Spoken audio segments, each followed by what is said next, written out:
IPL এর নিলাম। কলকাতার নজরে তাসকিন। কদিন পরেই সৌদি আরবের মাটিতে বসছে জনপ্রিয় ফ্র্যাঞ্চাইজি টুর্নামেন্ট ইন্ডিয়ান প্রিমিয়ার লিগের আইপিএল জমজমাট নিলাম।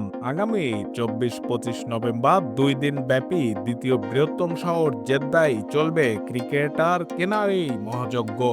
এবারে নিলামে 13 বাংলাদেশি ক্রিকেটার নাম জমা দিয়েছেন বলে জানা গেছে, যদিও তালিকা প্রকাশ না করায় কারা আগ্রহ প্রকাশ করছেন বিস্তারিত জানা যায়নি।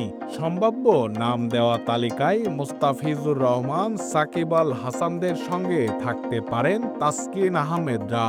এর আগেও বেশ কয়েকবার আইপিএল এর ড্রাফটে নাম দিয়েছেন টাইগার এই পেসার।